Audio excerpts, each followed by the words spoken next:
प्यारे बच्चों, welcome to RK classes Mathura again. बेटा ये आपकी केमिकल काइनेटिक्स रासायनिक बलगतिकी का 5वीं वीडियो होने वाली है। तो इसमें आप सबसे पहले पढ़ेंगे integrated rate equation for zero order reaction, यानी कि शून्य कोटि की अभिक्रिया के लिए समाकलित वेग समीकरण। बहुत इंपॉर्टेंट है, बहुत सारे फॉर्मूले आते हैं यहाँ से और उन्हीं से न्यूमेरिकल सॉल्व होते हैं और अलग से भी ये पूछा जाता है।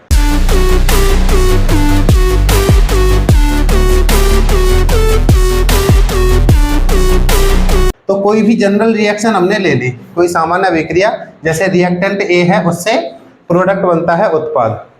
तो रेट का जो फॉर्मूला है, जो रेट है उसका फॉर्मूला क्या होगा, इसके लिए माइनस डी ए ओवर डी टी, ये फॉर्मूला होता है।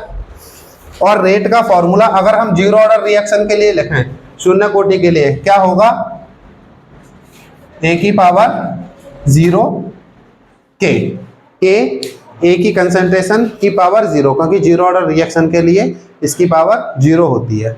यानी कि हम लिख सकते हैं, हम क्या लिख सकते हैं यहां से, minus D A equal to ये डी टी का मल्टीप्लाई हो जाएगा, है ना, के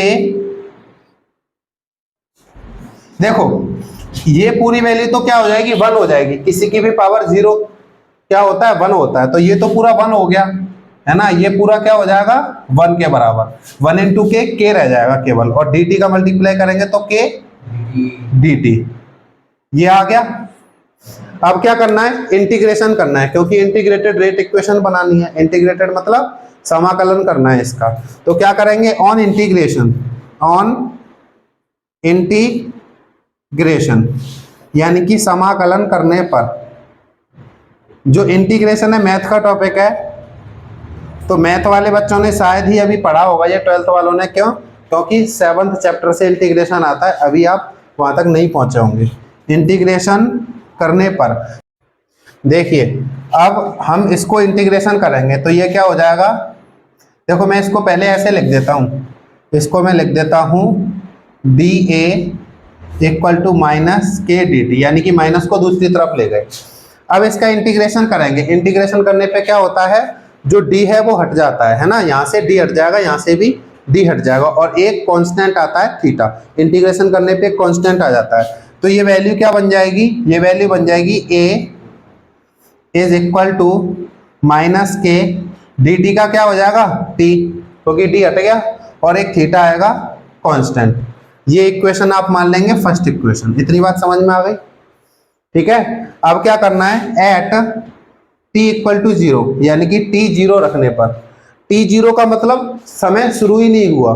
अगर टाइम शुरू ही नहीं हुआ है तो जो a है कंसंट्रेशन, वो अपनी इनिशियल कंसंट्रेशन होगी, यानी कि शुरू वाली, क्योंकि रिएक्शन शुरू ही नहीं हुई है कि नहीं। तो एट t इक्वल टू 0 जो a की वैल्यू है वो होगी a0, ठीक है। a0 क्या है, इनिशियल कंसंट्रेशन है, इनिशियल कंसंट्रेशन यानी कि प्रारंभिक सांद्रता, प्रारंभिक सांद्रता, ठीक है। अब इसको इस इक्वेशन में पुट कर देंगे, पुट इन इक्वेशन फर्स्ट, समीकरण 1 में रखने पर, समीकरण 1 में रखने पर इसको फर्स्ट इक्वेशन में रख दें तो इसकी जगह क्या हो जाएगा, a0 माइनस की वैल्यू 0 प्लस थीटा, यानी कि यहां से a0 इक्वल टू थीटा आ गया, है ना। ये तो 0 हो गया, a0 इक्वल टू थीटा ही तो आ गया। अब इसको इक्वेशन फर्स्ट में रख देंगे, थीटा की जगह क्या करेंगे, पुट इन इक्वेशन फर्स्ट, समीकरण 1 में रखने पर, समीकरण 1 में रखने पर। अब इसको इक्वेशन फर्स्ट में रख देंगे, a इक्वल माइनस के टी प्लस थीटा की जगह क्या लिखेंगे, प्लस a0, प्लस a0, समझ गए, क्योंकि थीटा की वैल्यू a0 है यहाँ पे, है ना। अब क्या करना, के टी को इधर ले जाएंगे तो पॉजिटिव हो जाएगा, ए को इधर ले आएंगे तो माइनस हो जाएगा। ये हो जाएगा k t equal to a0 minus a, यही तो हो जाएगा, ए उधर जाके माइनस और माइनस के टी इधर जाके प्लस का। तो यहां से आप k का फॉर्मूला या t का किसी का भी फॉर्मूला निकाल सकते हैं। यहाँ से k इक्वल टू आ जाएगा a naught minus a upon t। यही फॉर्मूला हमको बनाना था, ठीक है। यानी कि इक्वेशन क्या होगी, इंटीग्रेटेड जीरो ऑर्डर रिएक्शन के लिए समाकलित वेग समीकरण ये हो जाएगा k बराबर a naught minus a upon t। t time है, a कंसंट्रेशन है और a नॉट क्या है, इनिशियल कंसंट्रेशन है, यानी कि शुरू की प्रारंभिक सांद्रता। यहां तक नोट कीजिए, फिर आगे बढ़ेंगे।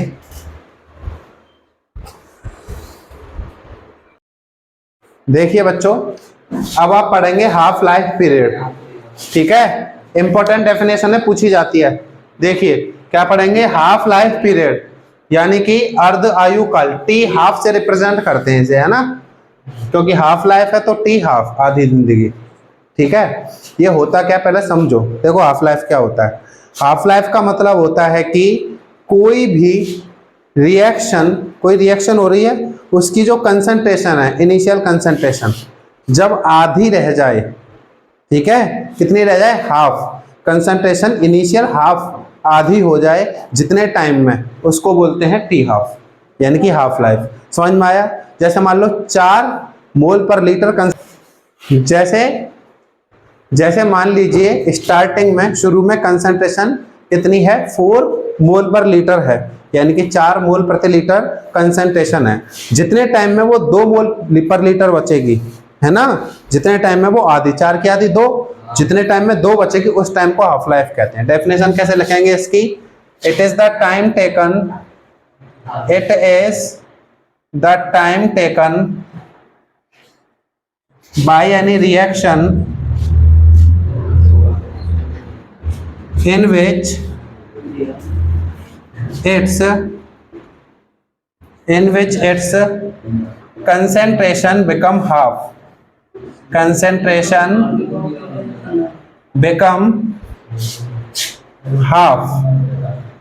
is called T half, is called T half।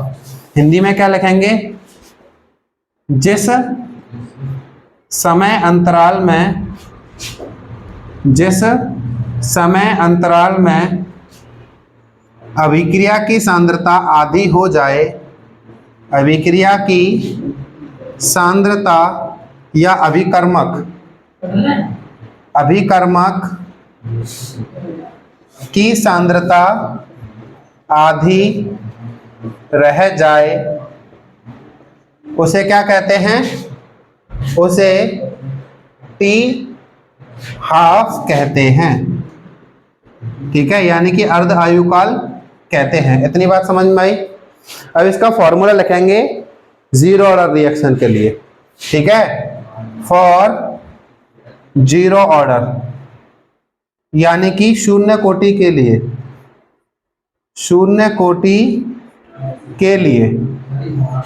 देखिए हाफ ऑर्डर रिएक्शन के लिए, सॉरी जीरो ऑर्डर रिएक्शन के लिए जो फॉर्मूला है, जो हमने अभी पढ़ा था, क्या पढ़ा था, K equal to A naught minus A upon T, ये फॉर्मूला पढ़ा था, ठीक है, फॉर हाफ लाइफ,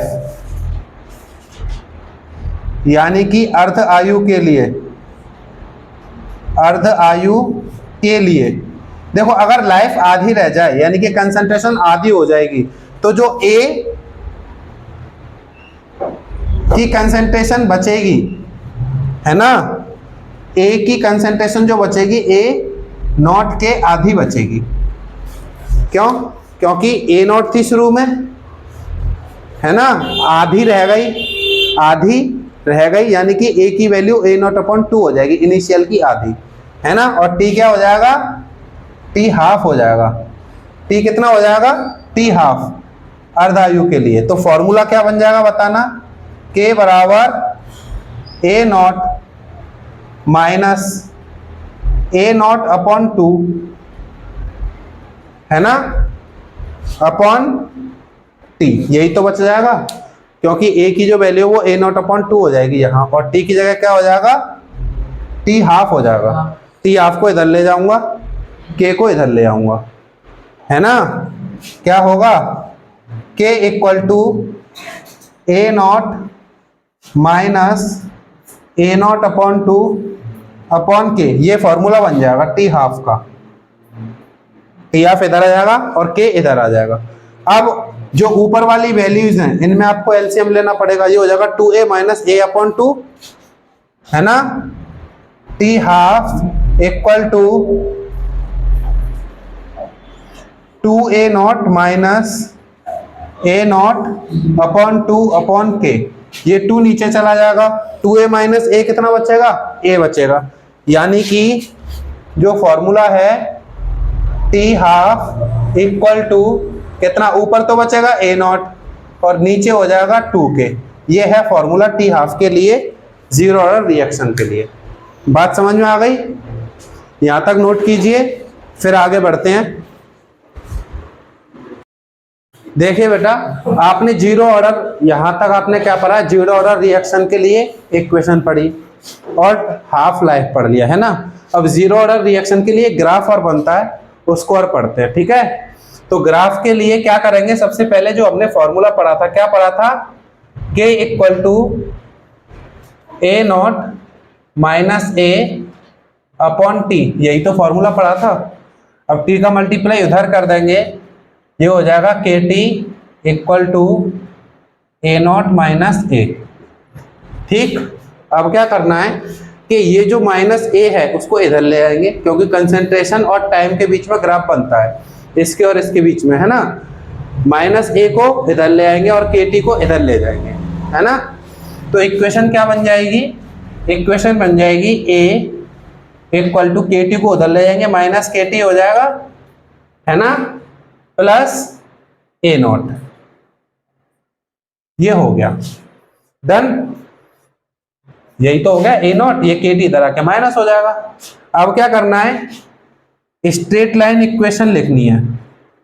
ये 11th में मैथ में है स्ट्रेट लाइन इक्वेशन, यानी कि सरल रेखा समीकरण।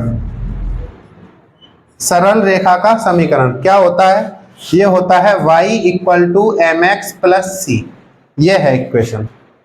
y एक्सिस पे दिखाएंगे, x की जो वैल्यू होगी यहाँ उसको x एक्सिस पे दिखाएंगे, और जो c है कांस्टेंट और m क्या है, स्लोप है। मतलब देख लो, आपको क्या पता स्लोप क्या होता है, आप बस ग्राफ में देखिए, ये ग्राफ हो गया, ये x एक्सिस है, ये y एक्सिस है।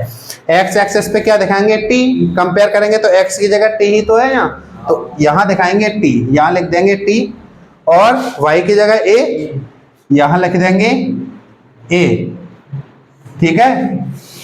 और यहां से ऐसे एक स्लोप खींच देंगे, स्लोप खींच दिया, यानी कि एक लाइन ऐसे खींच देंगे। अब इस लाइन में ये जो वैल्यू है कौन सी, ये वाली जो लाइन है, ये होता है k की वैल्यू, मतलब m की वैल्यू, है ना। ये जो स्लोप है, ये वाली लाइन, ये हो गई माइनस k, m की वैल्यू, तो यहां लिख देंगे m equals to minus k slope, ठीक। और c कांस्टेंट a0, ये हो गई ये वाली वैल्यू a0। ये बन गया इसका ग्राफ। तो ग्राफ बनाने के लिए आए तो आपको ये काम वहां करना पड़ेगा, समझ में आया, ठीक है। तो यहां तक आप नोट कर लीजिए, फिर आगे मिलते हैं अगली वीडियो में।